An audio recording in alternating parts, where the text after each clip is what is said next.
శ్రీ గురుభ్యో నమః. శ్రీమాత్రే నమః.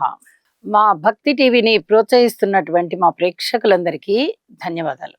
ఈరోజు మనము రాశి ఫలితాలు 2 నవంబర్ నుంచి 8 నవంబర్ వరకు గల కాలానికి ఏ ఏ రాశులకి ఎటువంటి ఫలితాలు ఉంటాయి అనేది తెలియచెప్పుకుందాము. ముందుగా గ్రహస్థితులు తెలియచెప్పుకుందాం. గురువు గారు కర్కాటక రాశిలో, కేతువు సింహరాశిలో, శుక్రాచార్యుల వారు కన్యా రాశిలో, రవి తుల రాశిలో, బుధ కుజులు వృశ్చిక రాశిలో, రాహు చంద్రులు వీరిద్దరూ కుంభరాశిలో, ఇక వక్రించిన శని గారు మీనరాశిలో. గ్రహస్థితులు అన్ని విధంగా ఉండగా వారాంతంలోకి వెళ్ళేటప్పటికి శుక్రాచార్యుల వారి యొక్క స్థితి తులారాశిలోకి వచ్చి రవికి నీచభంగం కల్పించారు. ఇది చాలా చాలా మంచి ఫలితాలు ఇచ్చేటటువంటి పరిస్థితి. ఇక చంద్రుని యొక్క గమనము మిథున రాశిలోకి వెళ్ళి ఉన్నది. ఈ 2 మార్పులు జరిగి ఉన్నాయి. అయితే గ్రహ సమ్మేళనాల యొక్క ఫలితాలు ఏమిటి అంటే, చంద్ర రాహుల యొక్క పరిస్థితి కొంచెం మానసికమైనటువంటి అస్థిరత్వాన్ని చూపిస్తూ ఉంటుంది. అలాగే మనస్సు బేలగా ఉండేతనాన్ని చూపిస్తూ ఉంటుంది. వీటికి గాను యోగా చేసుకోవడం వల్ల చాలా చాలా ఉపయోగాలు ఉంటాయి. ఏ రాశి వాళ్ళకైనా కూడా, అది మంచి ఫలితాలు ఇచ్చే రాశి అయినా లేదా దుష్ప్రభావం కనిపించేటటువంటి రాశులైనా ఎవరికైనా కానీ ఈ చంద్రరాహువుల కలయికకి చక్కగా యోగా చేసుకున్నట్టయితే మనశ్చాంచల్యం తగ్గి మనోధైర్యం పెరుగుతుంది. అలాగే బుధ కుజుల యొక్క పరిస్థితి ఎలక్ట్రానిక్స్ వస్తువులు, ఎలక్ట్రికల్ వస్తువులు ఇత్యాదివన్నీ కూడా ఆ వినియోగం పెరగడము, ఉత్పత్తి పెరగడము, అమ్మకాలు పెరగడము, అందు పని చేసేటటువంటి ఉద్యోగస్తులకి మంచి ఇంక్రిమెంట్స్ ఉండడము, ఇట్లాంటివన్నీ కూడా చాలా చాలా బాగుంటాయి. ఇక గ్రహ దృష్టుల్ని పరిశీలించినట్టయితే గురువు గారి యొక్క దృష్టి నీచలో ఉన్నటువంటి శుక్రాచార్యుల వారి మీద పడుతూ ఉన్న కారణం చేత అన్యోన్యత దెబ్బతీసేటటువంటి విధంగా ఉంటుంది. ఇక్కడ ఆత్మీయతలు, అన్యోన్యతలు, వివాహేతర సంబంధాలు ఇత్యాది వాటి విషయంలో చాలా చాలా జాగ్రత్తగా ఉండాలి. అలాగే కుజుని యొక్క దృష్టి ఇక్కడ చంద్ర రాహువుల మీద పడుతూ ఉంది. ఇది కొంచెం సర్పదోషాన్ని సూచిస్తూ ఉంటుంది. ఎవరి జన్మ జాతకంలోనైనా సరే ఇలాంటి దోషాలు ఉన్నట్టయితే, ఇప్పుడు మనం చెప్పుకున్న ఈ శని శుక్ర దృష్టులు కానీ కలయికలు కానీ, అలాగే కుజ రాహు దృష్టులు కానీ కలయికలు కానీ ఇలాంటివి ఉన్నట్లయితే కొద్దిగా కుజరాహు స్తోత్రాలు చదువుకోవడం చాలా చాలా మంచిది.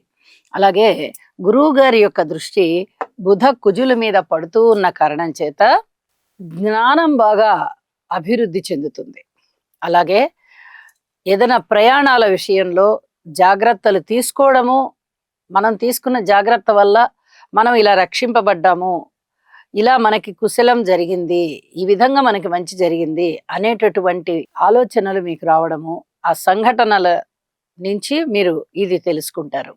ఇలాంటి పరిస్థితి చాలా స్పష్టంగా కనిపిస్తూ ఉంటుంది. ఇక వారాంతానికి వెళ్ళేటప్పటికి రవి శుక్రుల కలయిక జరుగుతూ ఉంది. ఇది రవి గారి యొక్క నీచత్వాన్ని తగ్గించేస్తుంది. అంటే ఎప్పుడైతే రవికి నీచభంగం జరిగిందో ఆరోగ్యానికి సంబంధించి చాలా చక్కగా ఉంటుంది.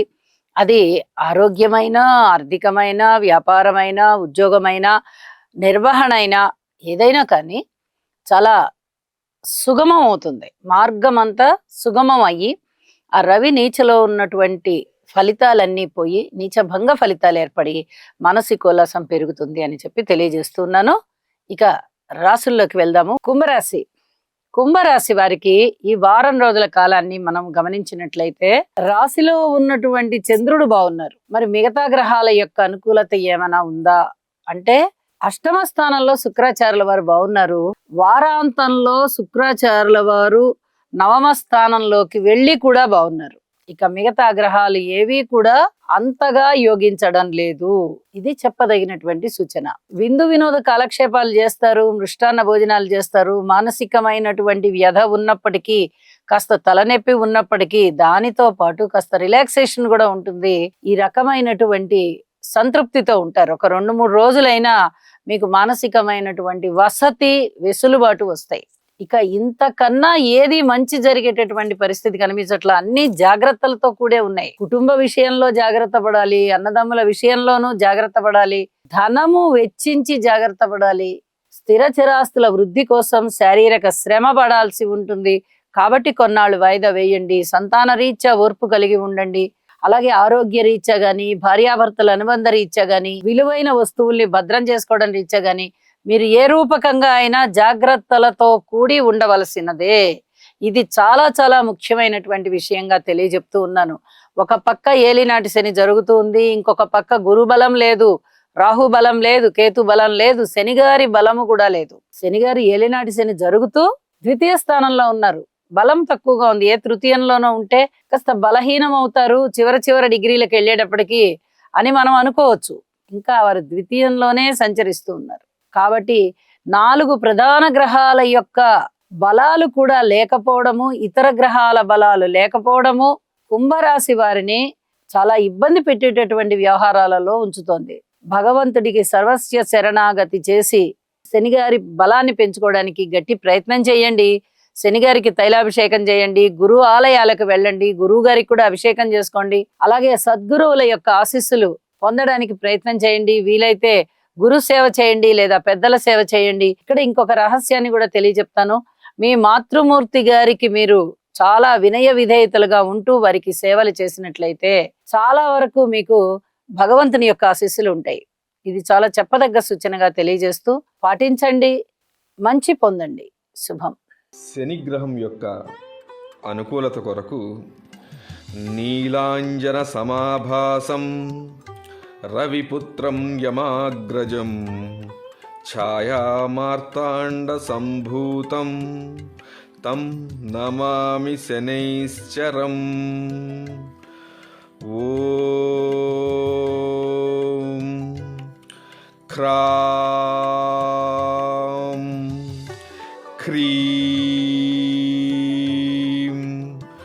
క్రౌం సహ శనయే నమః. గురుగ్రహ అనుకూలత కొరకు దేవానాం చ ఋషీణాం చ గురుం కాంచన సన్నిభం బుద్ధిమంతం త్రిలోకేశం తం నమామి బృహస్పతిం. ఓం హ్రాం హ్రీం హ్రౌం సహ బృహస్పతయే నమః. రాహుగ్రహం యొక్క అనుకూలత కొరకు అర్ధకాయం మహావీరం చంద్రాదిత్య విమర్దనం సింహికా గర్భసంభూతం తం రాహుం ప్రణమామ్యహం. ఓం